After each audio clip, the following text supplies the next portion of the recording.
What's up, guys? Welcome back to another video. So again, another video I haven't done in the past. Not sure why. I think I've definitely showed it in videos, but never really took the time to talk about it. So what I want to talk about today is the belt pouch.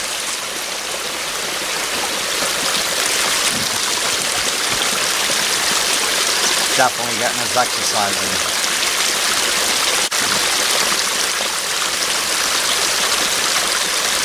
So a belt pouch I've used over the years. I'm not sure exactly how many years, but it's definitely been a while. This belt pouch is absolutely beautiful. Obviously all leather. It's got a bunch of bone and antler on it, which I love. I use this a lot in my 18th century kit, but I've also used it, you know, just coming out here modern like I am today. So just did a walk of the property with my dog, just checking things out, seeing what's coming up for plants. We're definitely, I wouldn't say drying out. Yesterday we had a morning full of snow, and then it changed to rain all day. Rain through the night and this morning, and it finally stopped, so I came out just to get the dog out, really, nothing more. So I don't have a kit really with me, less the belt pouch and a knife and a couple things in the pocket, obviously. But yeah, just out walking the property again, seeing what's coming up, if anything, for plants, because we're right in that season where, you know, things are going to start coming up. But I wanted to discuss the belt pouch with you because I haven't done that in the past. So I just wanted to run through the contents of that with you. And really, it's just a fire kit, honestly. So I have a few things in here. This is my trusty Woodsman Classic from WC Knives that he made for me. Beautiful knife. I've used it a ton. It's definitely patinaed, definitely a bit wore out, but none the worse for wear. Still razor sharp as I keep up on it, but just a good knife. Nice leather sheath to go with that. So in the belt pouch or fire kit, I have a few things. Again, this is reminiscent of my 18th century kit, but I still like to carry it because I love practicing different things. And I've done, don't know, tons and tons and tons of fire videos over the years on my channel, to the point it got boring for me. I know there's new people that show up every day in the community, I get that, but it got so boring that I just didn't want to make those videos anymore. And when I just came back, you know, a month or two ago, I did a video saying where I'd been and all of what was going on with me, and that I'd like to make videos again, but I don't really want to do the fire thing and all the stuff kind of that I used to do, because it got boring to me, not to you per se. But the very first private message I got was, can you make a fire this way? So I did the video anyways. But just to pull some stuff out here, again, just a fire kit.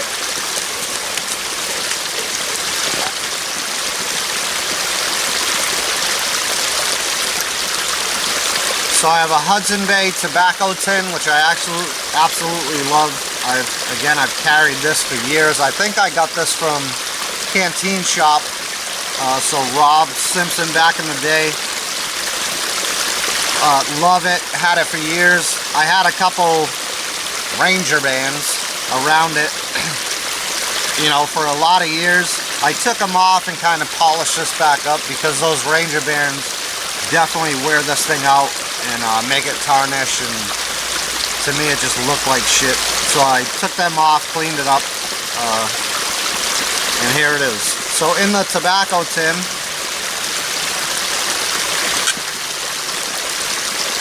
I have a small compass for general direction.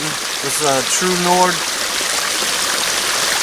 It kind of fits, again, the 18th century thing, but it's definitely handy in today's times just for general direction. I have a blanket pin awl that was gifted to me by a friend. Again, quite a while ago, years anyway. And it was actually hand forged by him, and it's actually a striker for flint as well. So that stays in there. Kind of nostalgia for me. And my favorite way to start a fire, honestly guys, has been flint and steel from the go. I just like to do it. So a piece of flint, some char cloth, some charred lamp wick, and that's pretty much the extent of the tobacco tin. See if I can get it back in there now. Then obviously the tobacco tin has a magnifying glass in it, how they started their pipes back in the day, right? So definitely useful for starting fire, of course. And this thing's not wanting to go back on. I'm going to tack that a little better, so we'll do that later. A large ferro rod. Again, this was huge in the bushcraft community, you know, for the past decade or so. I still use it because it's cool. It's certainly an easy way to make a fire if you're out bushcrafting and the likes. But certainly not my go-to, but I still use it because it's good to practice, not necessarily with the rod itself, but the materials you gather to use with it will educate you on other things. So I still keep that. This is just a small pouch. Again, I got from a friend. This is kind of redundant in that it's also a magnifying glass. So I keep that in here, but I interchange this one with a couple different kits, and we'll get to that here in a little bit. But again, just another way to make fire. Obviously, the Bic lighter. Yeah, I know, bad habit. I'm still a smoker. It's terrible, I know. But I always have one in my pocket, and I also keep one in my belt pouch or my fire kit, depending on how I'm carrying that. So that's really the contents of the kit, with the exception of a couple other things. Another small piece of sandpaper, and really all that's for, other than camp tasks, which I talked about in another video, is this blanket pin striker all combo. It's high carbon steel, so it patinas, it gets a bit rusty over time, so you definitely have to keep up with it like you would a knife over time. So I just use this to kind of scratch up the surface, so I can then use it with my flint to create fire. So that's really all that's about.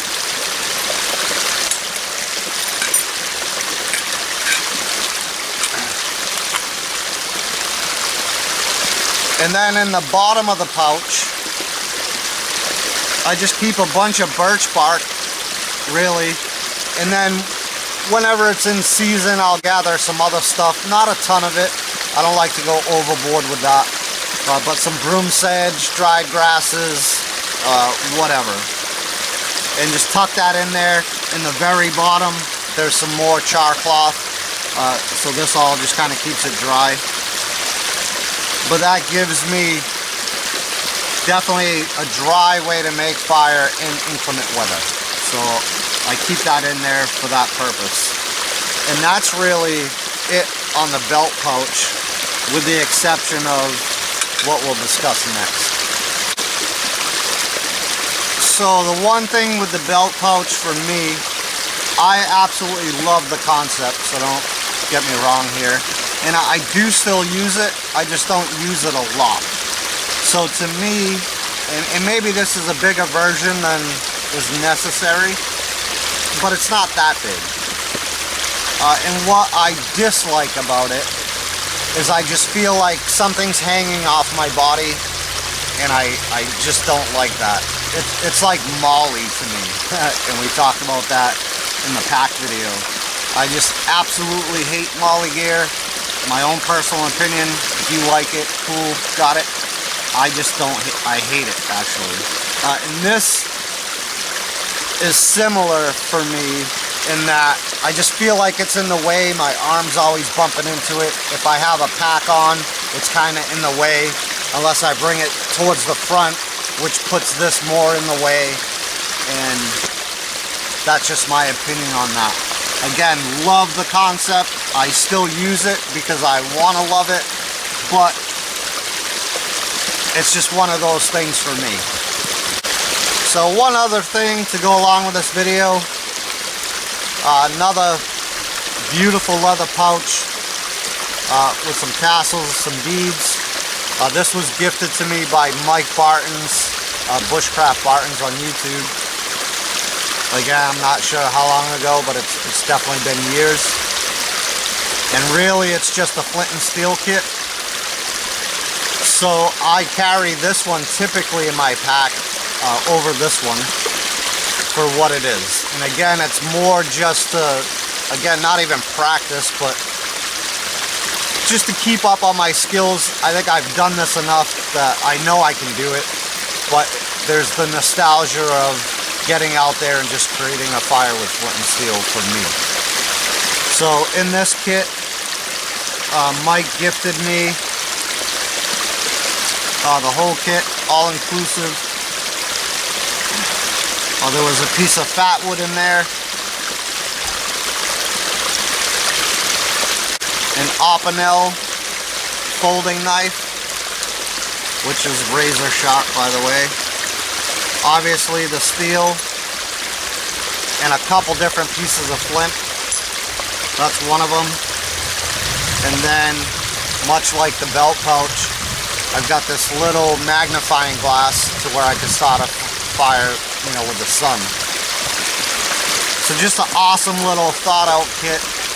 I definitely appreciated it. I still carry it to this day. And then similar to the belt pouch, I have birch bark in there and some char cloth at the bottom. So again, in my main kit or pack that I carry, it's typically this one in there for flint and steel purposes and part of my fire kit. But if I'm out like I am today,